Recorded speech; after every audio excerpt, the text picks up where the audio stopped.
Bushy, I always like to say as well, good people find each other. Water finds its own level, right? So you always make time for good people. It always comes back to you tenfold. And I'm a big believer in the law of reciprocation. There is a beauty in that, right? I'm a big believer that the meaning to life is the people we meet and what we create with them. I do give a lot of time and energy. That's a reason, a season, or a lifetime. So that's how you should go into every opportunity in every relationship. How do I elevate everyone else around me? And I'm a big believer in life. And the more I can elevate everyone else around me, all ships rise in a rising tide. Welcome to the Get Invested podcast, where we share great conversations with experts from all walks of life to uncover their secret know-how and where they invest their time, their skills and their money, and the benefits that this has created. You see, the truth is that everyone invests. Every minute of every day, we're investing our time, our skills, our energy and our money in something. Some of us are investing consciously, some unconsciously, sometimes for good, sometimes for bad, and sometimes for no impact. Get Invested will help you to start living by design, not by default. I'm going to help you to make it happen, not let it happen. You'll hear the top tips on how you can live with conscious intent so that you can live more, work less, and leave a living legacy by investing now. Listen to the show to discover the top tips on how to get started, make the most of your investment journey, and ultimately to be living your dream, not someone else's. More episodes can be found on iTunes or at bushymartin.com.au/get invested. Thanks for listening, and now let's get invested. Hi, freedom fighters. What's the one thing that you can do that will allow you, your family and your friends to enjoy better health, less stress, greater empathy, less depression, a longer lifespan, and a much greater sense of satisfaction, meaning and fulfillment? No, it's not exercise or meditation or getting good sleep, although all of these are good for you in their own right. What I'm talking about is something much more impactful. Can you guess what it is? Because the answer is going to surprise you. I'm talking about generosity, the simple act of being kind, selfless, and giving to others anonymously without ever expecting anything in return. According to Amy Campbell's book, Love Let Go, Radical Generosity for the Real World, study after study shows that generous people are healthier, have greater empathy, suffer lower rates of depression, and even live longer than those that don't practice generosity. According to Campbell, the happiness chemicals of oxytocin and dopamine are released when we give. She quotes an expert who demonstrates that on a happiness and satisfaction scale of 1 to 10, where 10 is an extremely high measure, generosity comes in at 8. And here's the interesting thing. It doesn't matter how much or how little you have. It doesn't matter whether you're rich or poor, whether you live in a developed or developing country. The studies show that giving freely to others improves our short-term happiness and our long-term well-being. So the benefits of living a generous life are demonstrable and verifiable. And the funny thing is, they're right within our grasp. But as we all know, just because research says that something's good for us doesn't mean that we immediately go and do it. Most of us come from hard-working backgrounds where money's hard to come by and time is precious in our ever-busy lives. So the idea of giving any of it away often just doesn't occur to us. Now, Kathleen Rose, a behavioural scientist at the University of Minnesota, led a research team that conducted a study on the psychology of money, where they conducted 9 different experiments that showed that the presence of money makes us act more self-sufficiently and, as a result, less generously. And what's more interesting is that the mere presence of money doesn't even have to be conscious for its impact on our behaviour. In one of their experiments, participants were asked to complete a questionnaire while sitting at a desk with a computer screensaver. At the 6-minute mark, the computer screen stayed blank for some participants. For others, an image of fish swimming underwater appeared. And for others again, an image of money floating underwater appeared. Then, after completing the questionnaire, the participants were asked to set up 2 chairs, one for themselves and one for a stranger, in order to have a get-to-know-you conversation. Now, what's really interesting is that without any discussion of money or mention of it in the questionnaire, the people who'd been exposed to the screensaver with the money placed their chairs further apart than those who hadn't been exposed to the subliminal suggestion of money. And 8 other experiments showed exactly the same result. The bottom line? Money makes us act and feel more independent, and it's this independence and self-sufficiency that stifles our generous natures. It helps explain why we aren't more generous even when we know we could be reaping the physical and emotional benefits of giving.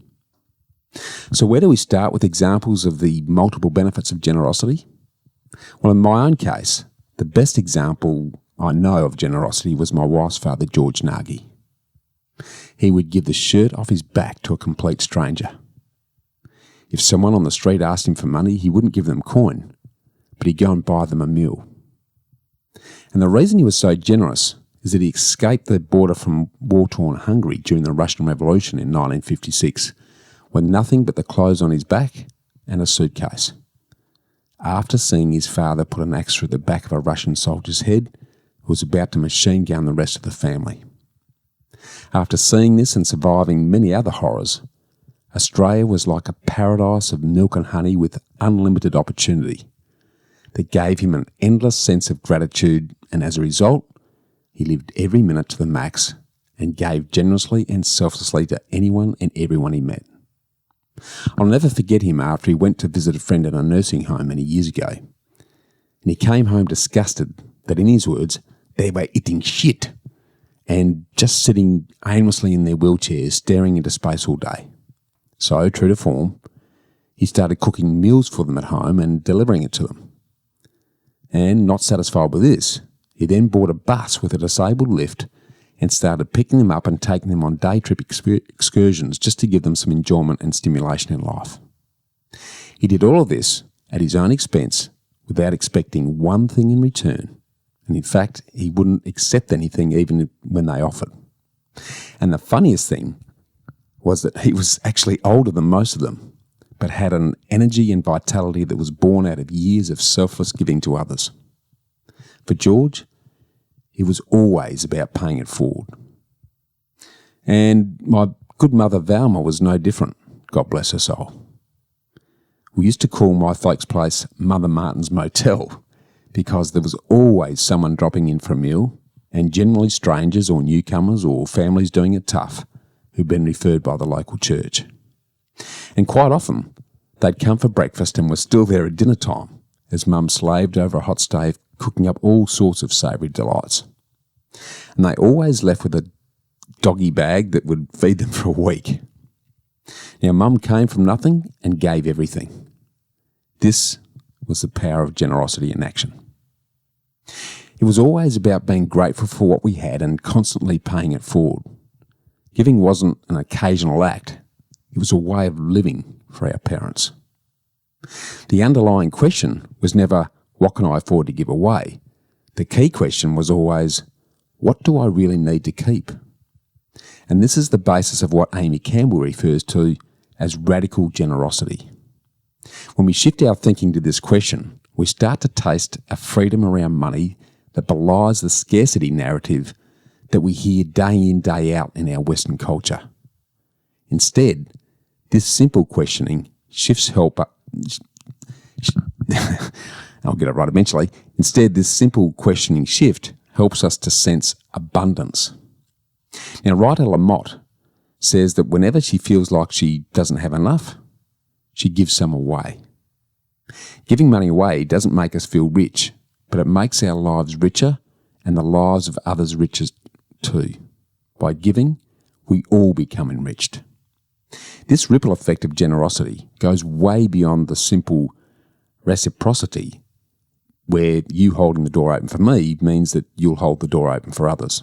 It extends much further than this. According to research, giving one random act of kindness ripples out to 3 degrees of separation, where you being kind back to someone today causes that person to do something generous, which in turn inspires a third and then fourth act of kindness. It's a phenomenon that scientists call social contagion, and it's a movement that we can all set in motion. And whether we realise it or not, most of us are in the top 1% of the world population who earn more than 45,000 Aussie dollars a year. Now, Campbell suggests that we embrace what she calls radical generosity by joining her plus 1%ers club, where you simply add 1% of your income to the amount that you gave to charity or similar causes last year. It doesn't have to be dramatic, but it does need to be intentional. These small changes will make big differences. Campbell suggests that all you need to do is drop one meal a month of eating out or borrow your books from the library instead of buying them to free up over $1,000 a year, which is enough to buy 10 goats and 20 chickens for a family in need in countries less fortunate than ourselves, where people have no voice and have no choice.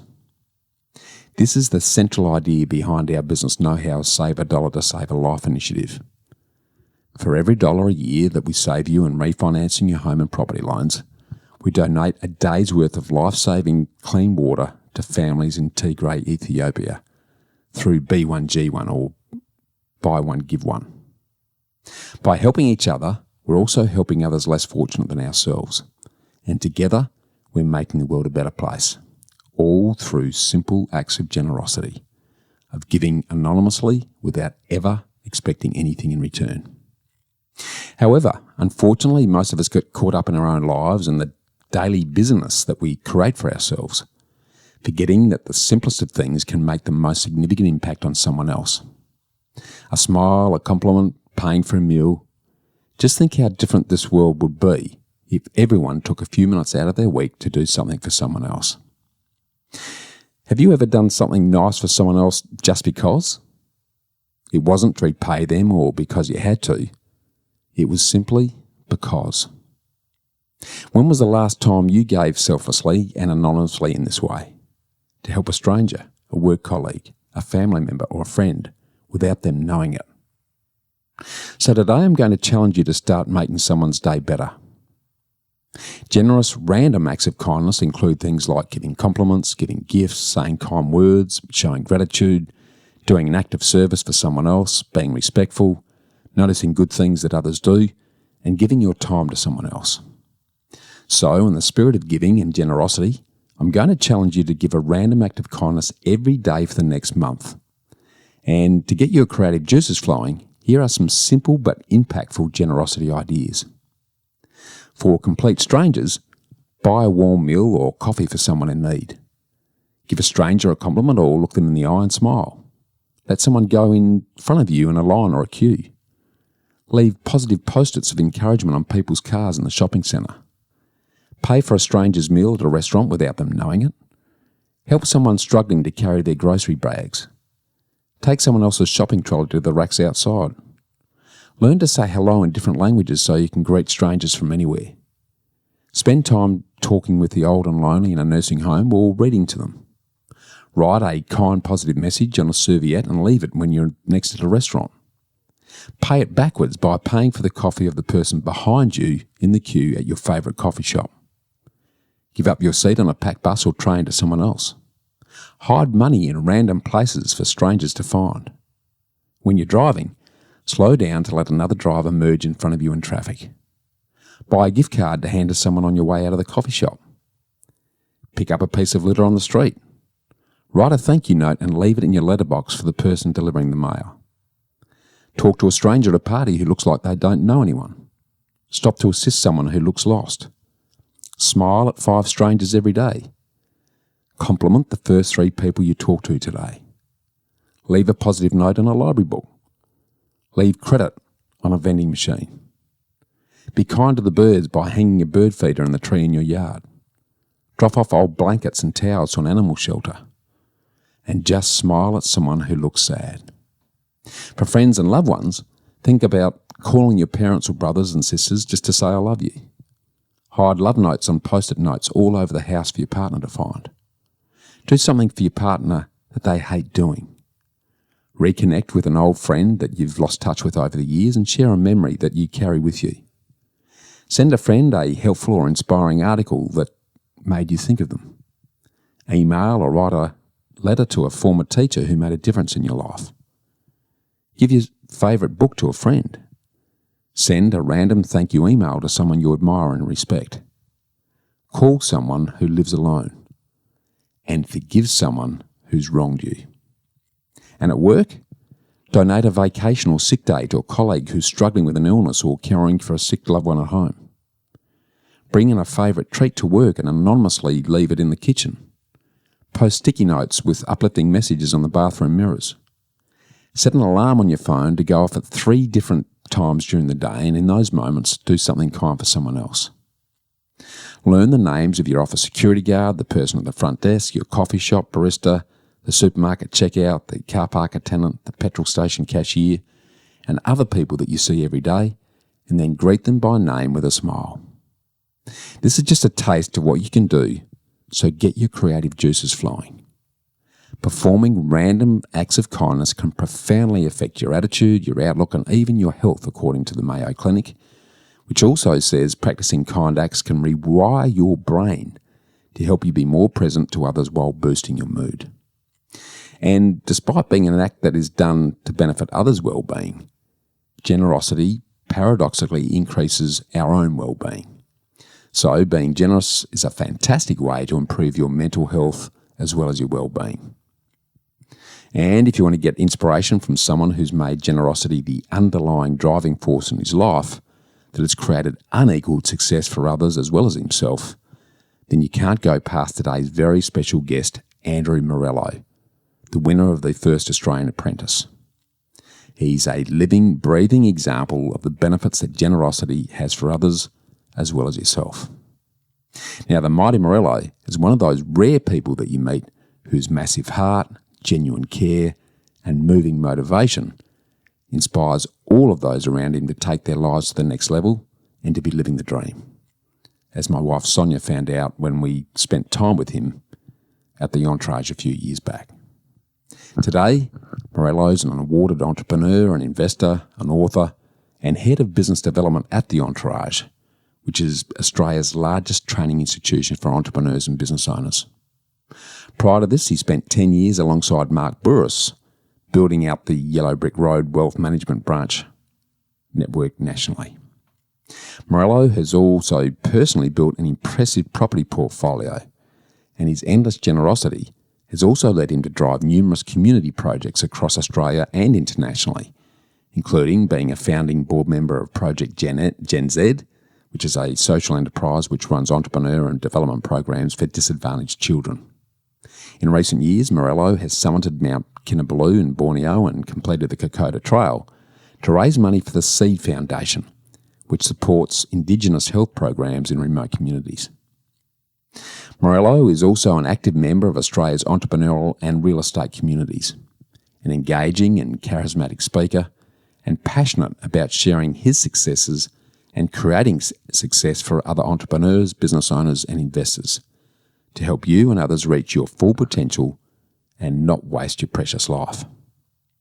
In the first part of a 2-part special of our great conversation with the Mighty Morello today, we touch on the why of his generosity, we walk through his generous life achievements to date, we do a deep dive on his life-changing experience as the winner of the first Australian Apprentice, and how generosity helped him win despite the odds. And we talk about the pros and cons of celebrity, and how he's leveraged his celebrity to achieve great things in the world for himself and others. And if you want to experience the warmth of his generosity personally, while taking your business to the next level, reach out to him at the Entourage via theentourage.com, where you'll join an elite coaching and training community for business owners everywhere. And following the Mighty Morello's generosity inspiration, again, I want to reinforce the challenge to you to make random acts of kindness and generosity for your family and work as your mission in the next month ahead. You'll be teaching your kids and colleagues to pay it forward and show kindness to others every day in a variety of ways. And while you're doing this, consider rewarding your family or your work colleagues for their acts of kindness.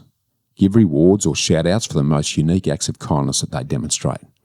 That way, you're encouraging them to get creative and love others simultaneously, one generous act at a time. Because, as the actor Morgan Freeman is famous for saying, how do we change the world? One generous random act of kindness at a time. And to complement this, Maya Angelou said, I've learned that people will forget what you said, people will forget what you did, but people will never forget how you made them feel. And Princess Diana's immortal words are also appropriate here, when she said that if you carry out a generous random act of kindness with no expectation of reward, you'll be safe in the knowledge that one day someone might do the same for you. So start right now with your Generosity 30-day challenge. Just choose and carry out a random act of kindness every day. Because by the time you finish, you'll have developed the habit of generosity and you'll be well on your way to making the world a kinder place. In this way, you release your own unique brand of radical generosity into the world so that generosity becomes your way of living and not just an occasional isolated act of giving.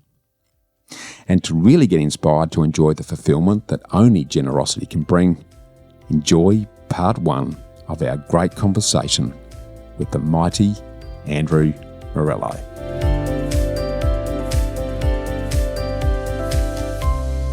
Hi, freedom fighters. Now, as my good father, the original Bushy Senior, used to say, stop working for money and get your money working for you. Now, as a flow on from this, it's a well-known fact that in our current day and age, truly successful people make their money as entrepreneurs and then make their money work a lot harder by investing in property. And someone who's bridged both of these at an early age is the energetic and ever-ready Andrew Morello. Now, I had the absolute pleasure of spending some time with the Mighty Morello at the Entourage a few years ago, which is Australia's largest community of over 500,000 business owners and entrepreneurs, where his massive heart, his genuine care, and his moving motivation has inspired my good wife, Sonya and I, to take our know-how business to the next level and to be truly living the dream. And thanks to his mentorship, we are now truly living the effing dream. So I'm really excited to have the great man on the show. So welcome, and let's get invested, the Mighty Morello. My pleasure, Bushy. Great to be here with you. I'm a big fan of you and Sonya, so thank you so much. And they were very beautiful words to kick us off. Thank you very much. My pleasure, mate. You're a great man and a very generous bloke, mate, and very generous with your time too, mate. So I feel very privileged to have you on the show. Well, mate, Bushy, I always like to say as well, good people find each other. Water finds its own level, right? So you always make time for good people. It always comes back to you tenfold. Love it, mate. Yeah, absolutely love it. You're absolutely spot on there, mate. Now, mate, you'd have to be deaf, dumb and blind not to know who you are. But for those that have been living under a rock for the last 20 years, can you just start off by telling us who you are, what you do, and most importantly, mate, why you do what you do? Yeah, fantastic. Bushy, so look, I was very, very lucky to be the son of two amazing immigrants that came on a boat from Italy in the 1950s. My mother and father, who my mother sadly passed away last year, but they've been great role models for me and around my work ethic and so forth. So I started my career at 8, 9, 10, 11, 12 years old, pumping petrol on the corner of Pascoe Road and Buckley Street in a little place called Moonee Ponds. And we were talking about it pre-recording that, you know, tomorrow is the, not to put a timestamp on this, but tomorrow is the Melbourne Cup, and Moonee Ponds is the centre of racing in Victoria, with the Moonee Valley Racecourse literally 500 metres to my left and the Flemington Racecourse 900 metres to my right. So Moonee Ponds is famous for three things. Number one thing it was famous for was Dame Edna Everage. Number two thing it was famous for is the Cox Plate. And the third thing it's famous for was Underbelly Series 1. So I had a very colourful childhood, but at the same time, the things I learnt here in Moonee Ponds, you know, starting out in my dad's service station, certainly set the right framework for, you know, everything I've done in business And as we're going to talk about further today, property's been a massive propellant of my, my wealth and business journey. And obviously, for those who don't know, also had the great honour of winning the first Australian Apprentice and being business partners with Mark Boris for 10 years, still business partners with him, still a shareholder at Yellow Brick Road, and do some work on the advisory boards there. But very, very lucky as well to have partnered with the other great entrepreneur that you also know very well, Mr. Jack Delosa, BOW Young Rich Lister, and bought into the Entourage business as well about 12 years ago too. So I've been very, very lucky to sort of surround myself with, world-class operators and gone into business with some amazing people. That's freed me up to do, as you said, why do I do it? Is that Andrew Morello wants to make lots and lots of money to pay people really, really well to do the things he doesn't want to do, so he can do more things he loves doing with the people that he loves. And that ties back into where my heart really is, which is in my philanthropy. I do work with Geraldine Cox, Order of Australian Medal winner over in Cambodia, with children that are rescued from child prostitution and begging circles, and did the Kokoda Trail a few years ago. I sit on the board for Seed Foundation Australia, which works with the Indigenous communities and teaching health education to Australia's and Torres Strait Islander Indigenous communities as well, which we should pay respect and homage to and to the ancestors past and present. Yeah, beautifully said, mate. And mate, just listening to you, I break out in a sweat with just exactly how much you can achieve. You mustn't sleep, mate, given everything you've done in your life so far, and you continue to do. It's funny because I ironically, you're right, Bush, and when we were spending our Saturdays and Friday, Saturday, Sundays together back in Sydney a few years ago, I probably really was only doing about 3-4 hours sleep a night. I did say to I hadn't been to my doctor for about literally 10 years. And I went and saw him, obviously, with all this COVID stuff that had been happening. One, I had to get my vaccines, and I just sort of thought I better get a checkup. And he's like, I haven't seen you for 10 years. I said, well, I never get sick. And he's like, that's good. But I said, a couple of things I did bring up. I said, I think, it's not COVID. I've had a COVID test. I've been coughing a bit and my nose is all blocked. And he goes, it's hay fever. And I said, mate, I don't get hay fever. He goes, you're getting old, Morello. You're getting old. He goes, as you get older, mate, things start to happen. I said, I've never had hay fever my whole life. And this spring season, I've started getting hay fever. And I do appreciate a good sleep now, Bushy. So I don't have to sleep as much as other people, but I do. I am still an early riser, up at most mornings at sort of 5-6 a.m. But back pre-COVID, I was on a flight every second day at 5 a.m. 5:30 boarding, 6 o'clock takeoff from somewhere in Australia or overseas. But I was doing over 100 flights a year, so it's been good. Look, COVID's not been a positive thing, but it did force me to spend some time with my family, spend some time with my beautiful newborn son, and spend some time with my mum before she passed away as well. So maybe if we can find the silver lining in anything, and as you know, I always try and do, much like you and Sonya, the silver lining was that, it's forced us to stand still a second and just appreciate what we've got and who we've got, and really pay homage to those important things. Yeah, beautifully said, mate. Mate, I want to circle back now and sort of get you to talk us through a little bit of the details around your history, particularly focusing in on the property piece, both professionally and your personal investment journey, because I know you got involved in the property arena very young. Yes. And just to kick that off, was that because your old man was active in property at the time and you just grew up with it, or what was the trigger that led you down that road? And that's a great question, because now that I'm a parent, and it's interesting, Channel 9 tonight, they've got a new show that's a 2-part special tonight and tomorrow night. So if anyone, once they hear this in the next few weeks and that, they might be able to go back on the 9MSN website and look it up. But I'm going to be watching it with intrigue, because now that I am actually a father, I've started reflecting upon what was some, and if anyone is a parent that's listening to this, what were some of the attributes that I've got, and how did I get there? And I do need to.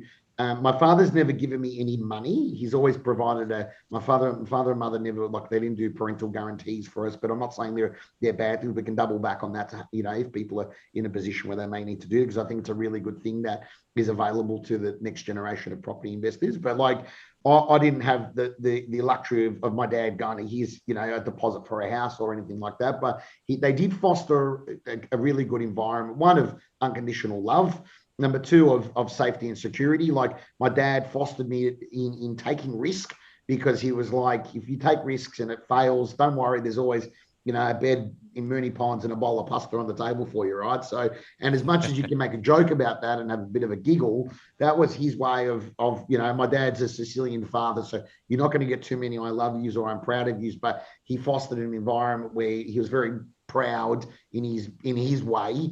He wouldn't tell you to your face, but he would certainly, tell everyone else. And, I used to see him pulling out weeds at my properties and, taking the whippersnipper down there. And I go, Dad, I got a gardener to do that. He said, yeah, but I just thought I saw it was getting a bit long. I thought you should go clean it up for you. So he's always been very proud. But if you're a parent and you're listening to this, it is really, really important that, and the concept for me is called osmosis, right? So obviously being surrounded by my father, who wasn't necessarily in the business of property. He was in the business of petrol stations and gas stations. For if anyone's listening from overseas, I know they call it gas stations over there.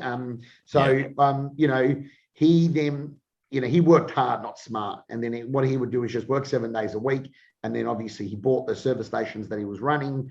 He also bought property. And now in his later years has realized a lot of that cash potential off the back of those investments. So growing up, it's a funny little story when, my mates in primary school would tell me about how they pay rent. And as like a 6, 7, 8, 9-year-old, I couldn't actually comprehend the concept of rent. Like I was like, what do you mean? You pay someone else to live in their house. And like, because I would only ever known us owning all the houses, like going with my dad to go and, paint a door, but getting it ready for the next tenant, or, whatever it might be, going down and clean. I remember one of the places got pretty trashed by a tenant, and we went there and there was a big rat in there, and I freaked out as a kid. And my dad's like, don't worry, like a dead rat. And he's like, so I grew up thinking this is normal, that you spend your Saturdays and Sundays helping your dad clean the house to get it ready for rent for other people. And my dad had some factories and stuff like that. So like, I was very lucky that he was a great role model in that sense. So still to this date, still hasn't given us any of the money. His theory, he thinks he's a miniature Yoda, but only with hair. And he thinks he's teaching us this well-earned lesson, which he has, obviously as a kid, when you've got mates getting bought cars for their 18th birthdays and had their parents helping them buy their first properties and paying for their weddings and stuff like that. I was a little bit, at times, what's the word? Probably a little bit upset or jealous to some respects. And I'd go to my dad and say, that's what other parents do. And he's like, trust me, if I did that for you, you won't get to where you're going to get to. And he was right. It forced me to make difficult decisions early. And he set a really, really good, benchmark around, work ethic and making investments. And the other thing is as well, from a psychological point of view, being comfortable with debt. So, like I look at, let's say for the sake of the conversation, my portfolio, I'm probably servicing about 6 million in debt a month. But my equity stake is probably worth a few million just in my property investment. So, like I look at that and go, okay, well, as we said before, like, I'm your classic, I call it Italian Australian, who's asset rich, cash poor. But at the same time, I'm 35. I'm in full capability of working. I have all my insurances in place as well. So like my personal insurances and income protection and all that sort of jazz. So, I am in a very good position at 35 to take risk and to live a good life. And I'm sure it will pay off in the medium to long term, quite positively. Yeah, I have no doubt, mate. Your old man and my old man sound pretty similar in a lot of ways, and it's a bit like if you've ever read the Rich Dad Poor Dad. It sounds like you grew up with a rich dad in the context that he understood the value of investing in growth assets that are going to look after you long term, and also, I'm very similar to you, mate. I was. Didn't have an ethic background. I'm from convict stock, but my old man was a country boy and always believed that you work hard and you stick money into things that grow. And he always I used to, a bit like you, I'd be jealous of the mates at school who were getting cars bought for them or overseas holidays or whatnot. And I'll always go back to Dad and say, Dad, my mate's getting a car. Can you buy me a car? And he said, son, you can have a car anytime you like, just as soon as you've saved up for it.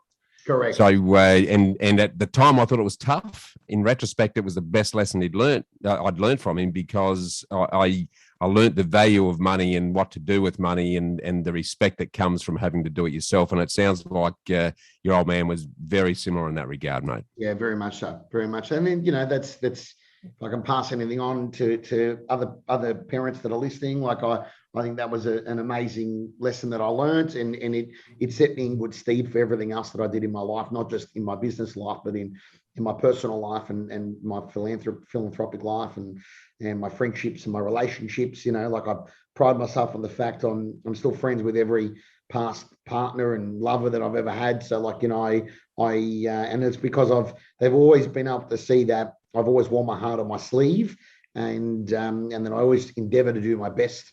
I don't certainly stand here to pretend like I'm a perfect man. I'm definitely not. I'm flawed like every human being, but I do my best, and I give everyone as much of me as I possibly can. And I make mistakes, but at the same time, I think I do more good than not. So, as long as the scales keep outweighing themselves, then it should set me in good stead.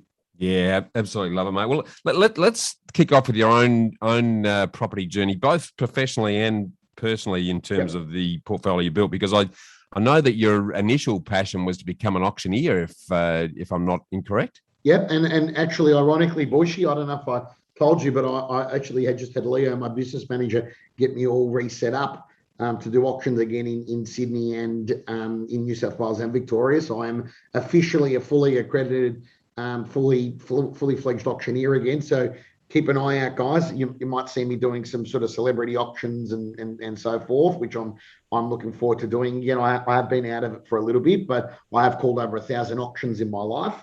So, generally I can do it like on the back of my hand, and it is something I'm very passionate about, something I enjoy. I'm a big believer in the auction process.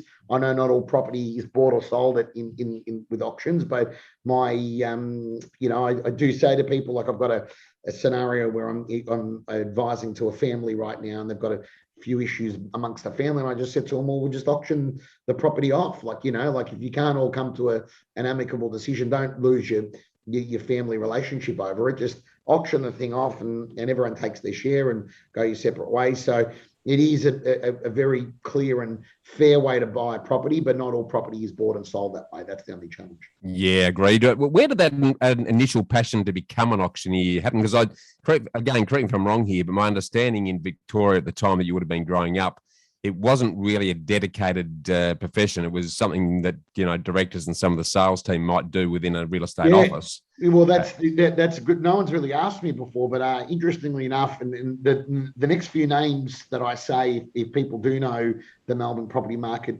some might consider as controversial, but whether you love them or hate them, they were great auctioneers. But I grew up watching. My brother was an auctioneer, but he also owned his own business at that point. So while I was still in high school, I was, letterbox dropping and helping out at, not doing anything that I needed a real estate license for, but I was helping out my brother at 15, 16, 17, just doing like at an auction, handing out pamphlets and letterbox dropping during the week for him and stuff like that. And I said to my brother, I'd finished year 12, and my dad said to me, what are you going to do? And my dad was very good like that. So my brother and sister both studied. My sister studied abroad, university. My brother had an accounting degree, which he never used because he got into real estate at 17, 18, like I did as well, and did extremely well. And my brother goes, why don't you, you seem to have a knack for talking to people about property already at 15, 16 years old. He goes, why don't you do real estate? And I said, well, I don't really like real estate, but I want to call auctions. And my brother said, well, if you want to be an auctioneer, you better go list some real estate. And so it was, I went away from the family business. Once again, good lesson to teach your kids here. So to avoid any nepotism. And I started my career with a great man who's very respected in Williamstown in Victoria, called Adrian Butera from Compton and Green Real Estate, which he still owns it. And he's a very good man. He's very well respected. He's won the Australian Auctioneering Championships before, and he's an auctioneer mentor to a lot of to a lot of auctioneers nationally and internationally. So he was my original mentor. But before I went to work for him at sort of 18, I ironically actually used to ride my bike and go watch my brother. And there was another auctioneer that has been seen as controversial over the years, but he is a great auctioneer named Lou Rendina, and another auctioneer who has also been seen as controversial over the years, a guy named James Hostleman on the other side of town. And, you know, they've had a colourful past in their auction careers, but you could argue they, you know, like the beautiful thing that made me fall in love with the romance of an auction is these two gentlemen, much to the dismay with the colourful side of their careers, but minus that, when they called an auction, whether they're calling it for a one-bedroom flat next to the commission housing in Kensington or the back streets of Richmond or whatever, or whether they were calling a $5 million mansion, they called the same sort of auction. And I went, shit, I love that. That's something I want to do. It was fun. It was street theatre. One day you're calling it in the rain. One day you're calling it in the sun. You're having fun with people on the street. So that's why I got into the professionalism of property, and as well, I always wanted to start. I invested in probably a segue into my first property when I was 18, so in Mooney Pond. So I started working for Adrian Butera, Compton and Green, Williamstown. And I literally started like anyone from scratch. I started as a PA. I was supposed to do 3 years as a PA. 6 months in, I listed a $7 million house on the Strand. a $5.7 million house on the Strand in Williamstown. And I was getting paid like $35 a year, $500 bonus for list, $500 bonus for sale. And I think the commission on that property I listed was like 40 grand. And I walked into the office and Adrian Butera sort of looked at me and said, I know what you're about to say. Don't worry, I'll give you a bit extra on that one. Plus, you don't have to be a PA anymore. So 6 months in, he said I could go out on my own. Went out on my own. 8 months, 9 months in, I hired my first PA. And so my first assistant, and then by sort of 2021, I worked in an EBU, which is called there's any people that are in the property industry listening, an effective business unit, where I was basically working in a team. I was the presenter and leader and lister, you'd call it, and then I had a vendor manager, and I had a buyer's agent, and I had a prospector, and then between us all, we started being a multi-million-dollar little hub. And won a whole bunch of awards. Won the Northwest Victorian Auctioneers competition at 18. Came second in Victoria in the finals at 19. Came second in the seniors, which is quite rare because you're up against sort of all the big wigs. At like 2021. Went to the Australasians in Perth, 22. And so that just sort of took my career from strength to strength. And then at 23, a friend of mine I was doing business with, and should probably mention his name because he works with us at Jealous Craig Real Estate in Melbourne, a guy named Spiro Vasiliadis. And he had said, I've nominated you to go on this thing called The Apprentice. I said, mate, I don't have time for this rubbish. And he said, just go to the audition, go try it out. 10,000 people try it out. I was 23 at the time. 10,000 people, and I was writing $1 million a year in real estate. So I was pretty happy and content with where I was. And he goes, like the Donald Trump one, but there's an Australian version with Mark Burris. And I was a big Mark Burris fan. I saw what he had done with Wizard Home Loans a few years before that. And I respected him as an entrepreneur, and I'd read his book, and 10,000 people tried out. I made it to the top 100 in Victoria, then the top 100 in Australia, and then the top 12 in Australia. I got onto the show. And then my brother, interestingly enough, had gone and hired a PR firm, because I go to my brother, he was scared I was going to leave him in the lurch, because at that point I had moved from Compton and Green and joined the family business as a partner there. And my brother goes, oh, what happens if you win? And I said, I'm not going to win, mate. There's people with MBAs and people with a master's in law, and there was a lady, there was a girl who'd won Miss World Australia 2006, Sabrina Usami. She was on there as well, and I'm like, they're going to pick some beautiful or smarter person than me. I can assure you of that. And I would ring they took my phone and my wallet and everything off me when I got in there. And I'd get to ring the family every 2 weeks. And we filmed for 10 weeks and rang him 2 weeks in. I said, oh, I'm in the top 10. Then I thought I'd come top 4, top 3, top 2, top 6. And my brother had a whole campaign for when I got back to real estate called Andrew Morello, famous for selling. And he spent a fortune on billboards and promoting it. And, because I didn't know I'd actually won. So what actually happens in reality TV shows, not to ruin it for everyone, but they film for 10 weeks. And then at the end of the 10 weeks, they film 2 people winning, right? They do this on most shows. So that way you don't actually know that you've won. So that way, when it's on air and on TV, you still don't know. You think you're either going to come first or second. You got to sign a NDA, obviously. But I thought I'd come second. Like the girl who came second, Heather Williams, very smart operator. I used to say to her as a joke, I'd either hire her or marry her, but she was already married and she was already had an amazing job with Census Yellow Pages. But I said to her, she was a very impressive woman.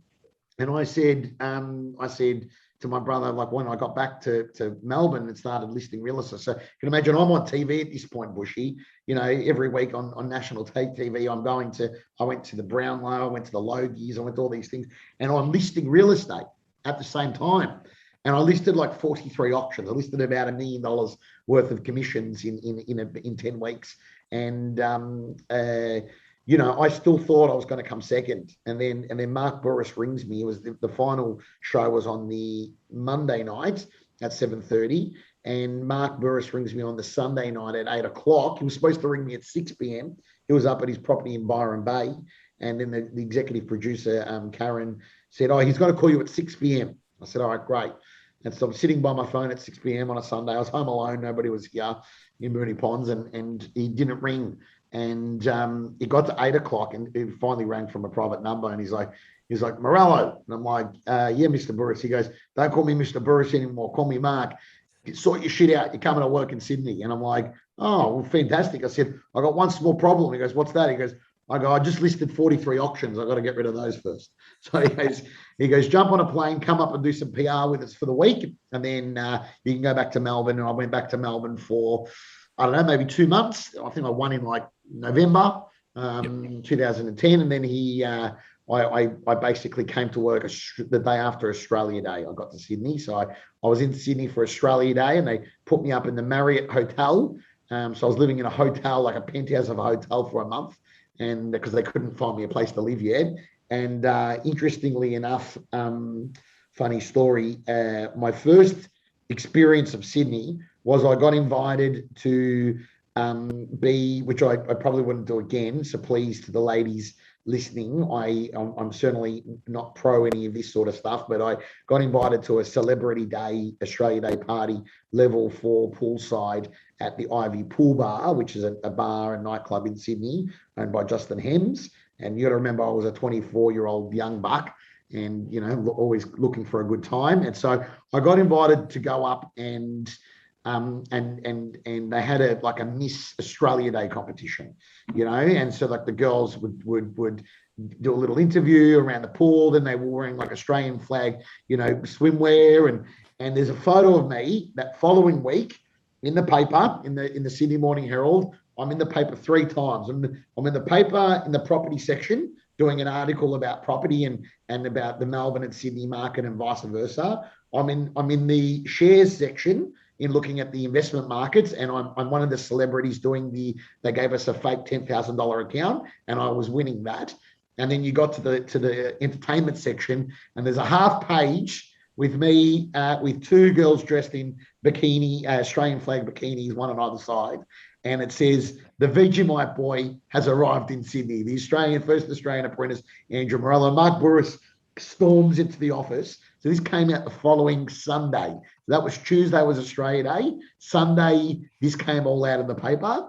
And he in front of everyone, it's a funny story, he threw it down and he smacked it down on the table, and he's like, what's this, in front of everyone? He opens it up. There's a half page of me, in shorts and a shirt with my sunglasses on, my hair all done, with these 2 ladies that are into this Miss Australia Day competition.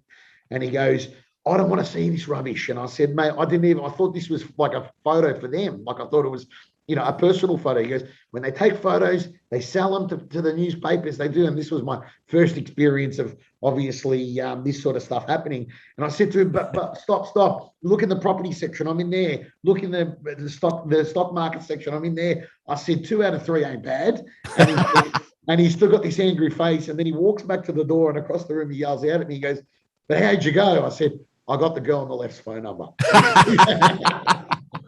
So he told me off, and he goes, look, whatever you do, stay out of the entertainment section. Be careful who takes a photo of you.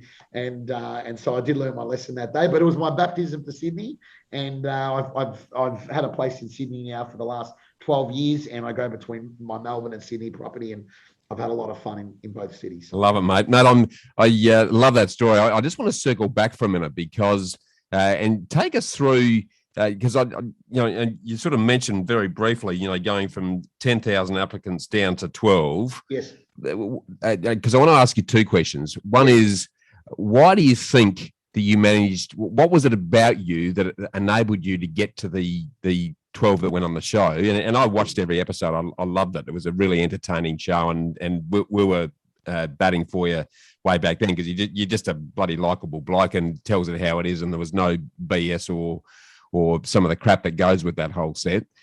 So that's the first part. And then the second part, when you did sort of come up and managed, despite your own thoughts, you managed to beat Heather Williams. Yes. What was it you think then that distinguished you from Heather in relation to taking that crown? Can you talk us through both of those? Yeah. So the initial one is, so for anyone who's tried to do any reality TV, I will tell you, so Mark Burris doesn't make the decision on who goes on the show, but he did pay the $250,000. So, and I think they had spent close to $1 million, off record or on record, but close to $1 million, trying to push Yellow Brick Road through the show too. So he had a lot at stake here. So they were definitely given a directive for 2 things. One, they wanted entertainment, but 2, it actually needed to be somebody who could actually work with Mark. Like it wasn't a fake job, and it wasn't a fake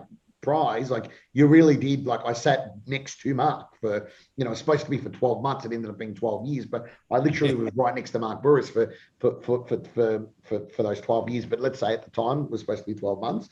And so, I am actually still friends with the producers, and I do often, I was in Fiji speaking at a conference, and I bumped into the producers. They were doing Love Island. So I ended up on the site of Love Island a couple of years ago. You see me in the background at Love Island watching the end of that with, what's her name? The beautiful blonde presenter. Yep, so it's my mind, mate. So I'm in the back there, and everyone's texting me going, is that you I can see on in Love Island on the live stream from Fiji? And I'm like, yeah, I bumped into the executive producers and they said, look, a couple of things. First of all, authenticity. Obviously it's kind of odd when you talk about yourself in these ways, but humility, authenticity, they're looking how you interact with other people, number one. Number 2, I'm sure they are looking for archetypes and looking for the people that are going to create conflict. But, I treated, even when, what they do is they're behind a mirror. They're watching you behind a mirror, and then they basically say, number 4, 9, 12, 32, 61, you stick around, the rest of you can go. And they're basically giving you live psychometric testing. Like, here's a box of blocks, make the tallest tower in the room. And so you look at people, first of all, arguing between each other. So problem number 1. Number 2, you're looking at people, and they're waiting to see who takes leadership, who can actually work with strangers, because you don't know any of these people. And there's me straight away. I'm like, go grab the table, go grab the chair. And I built this tower out of everything else that was in the room. And then we built this Lego on top of the tower. And it's like they're looking for that creativity and thinking outside the box and all of that jazz. So that's how you get on there. Then once you're on there, everyone goes, like a lot of people do, and especially when I go speak at the KPMGs or the PricewaterhouseCoopers or the Macquarie Private Bank sort of speaking gigs, you get these real alpha males or even alpha females these days that are like, how did you beat everyone? You know, and I'm like, well, I tell you how I beat everyone. I didn't try and beat them. Like for me, it was very much, excuse me, it was very much around, you know, how do I elevate everyone else around me? And I'm a big believer in life and on the show and in business and in relationships, in romantic relationships or friendships. The more I can elevate the people around me, and I would hope you experience this when we're working so closely together with you and Sonya, like the more I can elevate everyone else around me, you know, all ships rise in a rising tide. So, you know, I was project manager. For those who don't know how it works, each week someone is chosen from each team to be the project manager. I was project manager 4 times. 3 out of the 4 times I won, so I didn't have to go back to the boardroom. The one time I lost, you know, I had to bring 2 people in there with me, and I did. And you know, even the people I brought in with me felt bad. Like they were like, you know, Mark's job is to Mark Burris, who's, you know, the compere at the time, the now Alan Sugar, who's doing the celebrity one. Yep. Like Mark's job is to try and create conflict. And like it got to a point where like the 2 people I brought in were like, but Morello is a good guy. Like they're trying to get them to turn on me to make some good television. They're like, well, we lost, but he did a really good job and he was a great leader. And even when I got to the final one, because it was a bit more ambiguous, the final one, it wasn't definitive because we did a launch for a perfume and all this jazz. And yep. They bring back everyone that you've beaten to come and work for you. So they should really hate you. You've taken the prize. They bring them back to help you win the, you know, and they said to everyone on Heather's team, which I felt terrible for her. They went to everyone on Heather's team. Mark Burris said, who do you think should win? This is her team. So Heather's team player number 1 goes Morello. And now I'm sitting across the boardroom and I'm like, shit, this is bad for Heather. And then the second one's like Morello. The third one's like Morello. The fourth one's like Morello. The fifth one goes Heather. And then they go to my team. Who do you think should win? The Morello.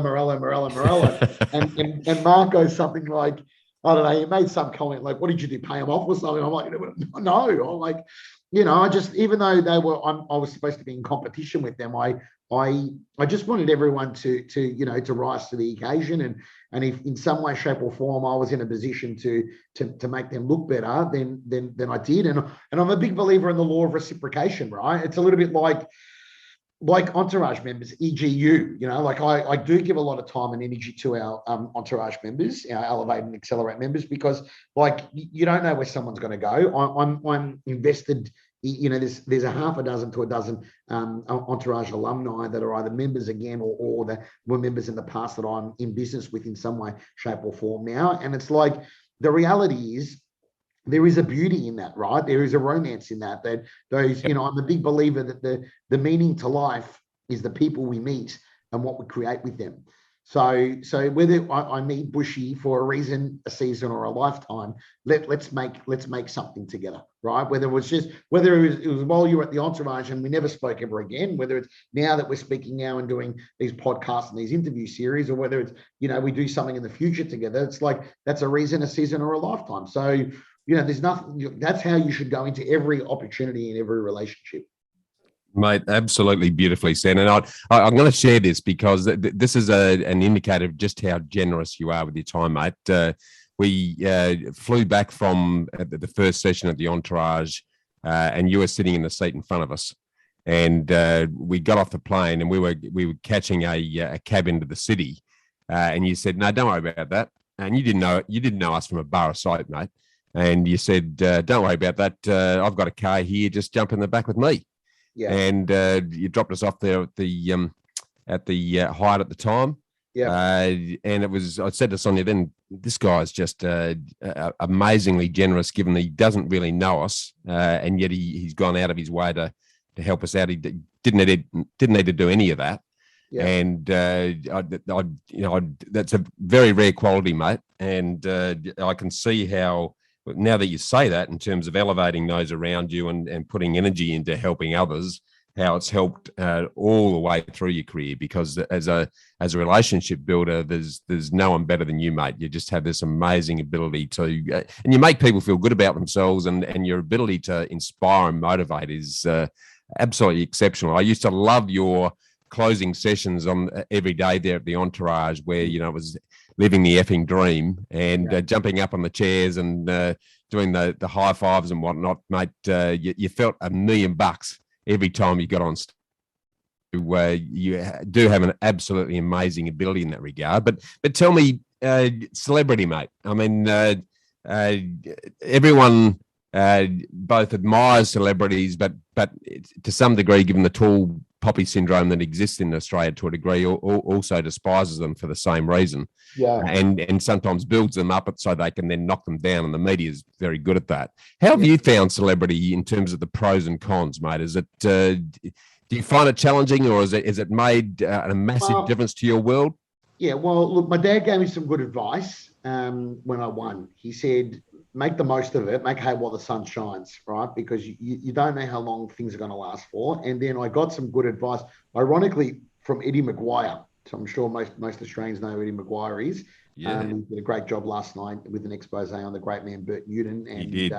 He's also a simple boy from Broady. So like I'm a Moonee Ponds boy. We're on the same train line here. So and when I was doing some stuff with Channel 9, he said to me, he goes, what do you want to do off the back of all this? So there was another beautiful article they put in the Herald Sun where he and I hosted a Channel 9 event, and it said The Master and the Apprentice, because like two simple boys from Broady, Moonee Ponds Way, and he goes, what do you want to do? And I said, well, look, I said, look, my passion is in business, like that's where my passion is.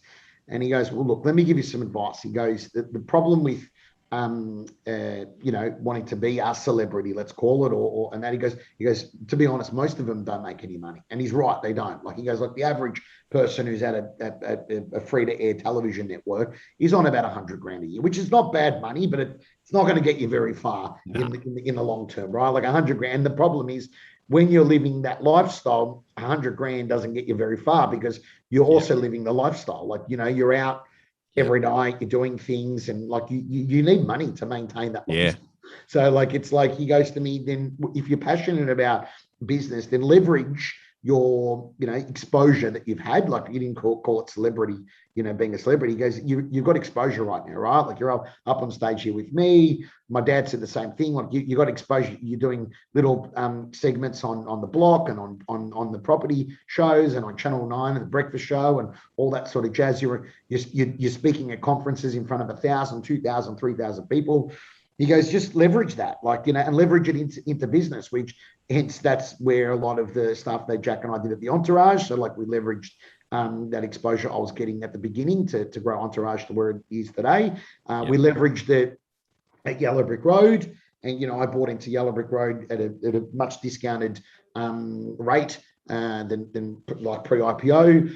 I leveraged it into a speaking career, which was very lucrative up until COVID happened, which sort of put a halt to it. But I'm getting bookings again now. Like I've already had a couple of inquiries from Singapore and LA and so forth. So I'll get back into on the rounds doing that. And he said, look, that's the reality. So like, and the other thing as well is that there is an actual syndrome now, and this is a real thing that has been brought out by a group of psychologists in the US, where it's like basically people go into these depressions because when they're on reality TV shows, they're nobody.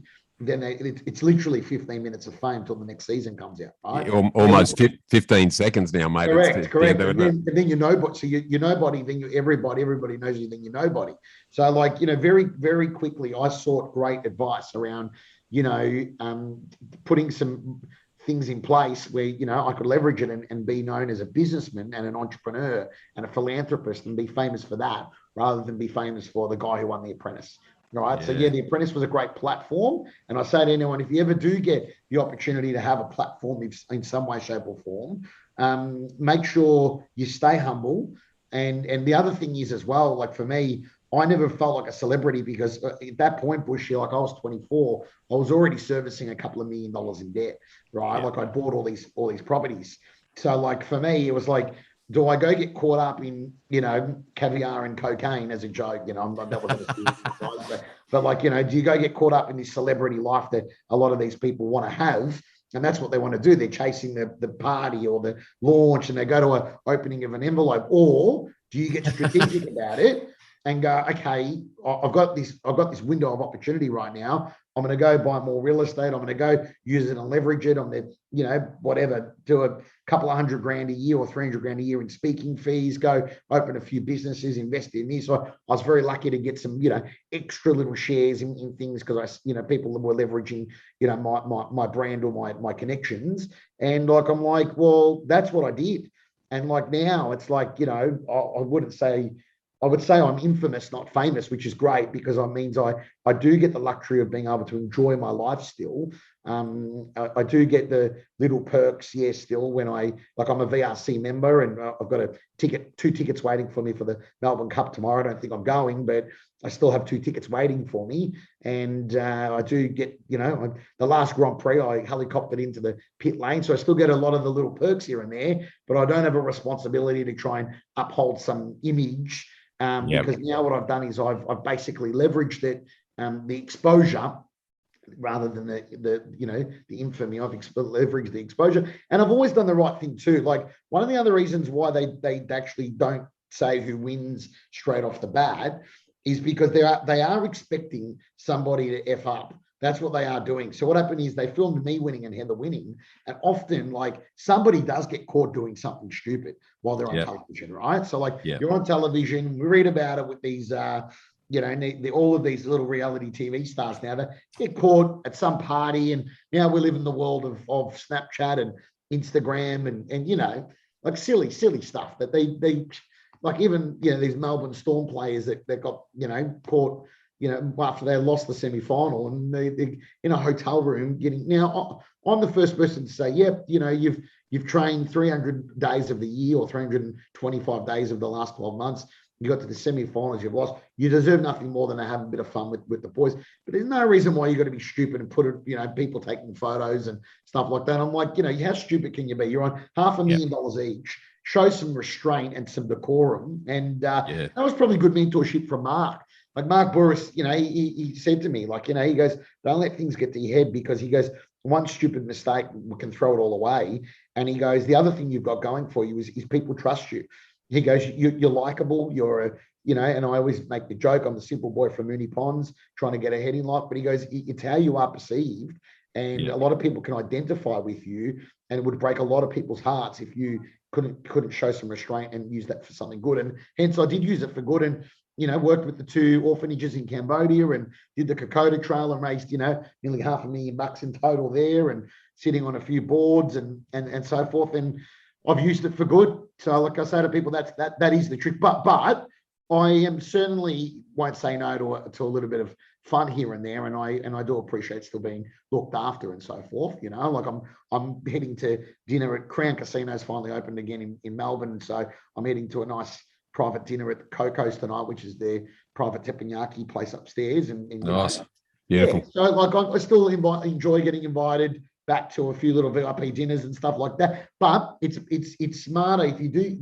The moral of the story is if you do get that exposure, stay humble, stay grounded, remember where you come from, and always remember who helped you get there as well.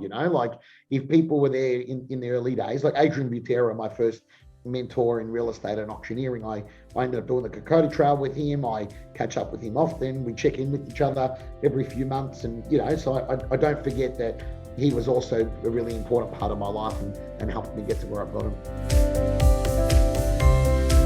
To get a summary of all this investment gold in the show notes, just email me on hello@khgroup.com.au. That's HELLO@khgroup.com.au.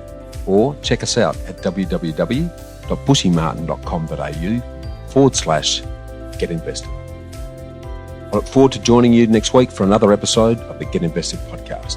So thanks for listening. And as always, dream as if you live forever and live as if you die.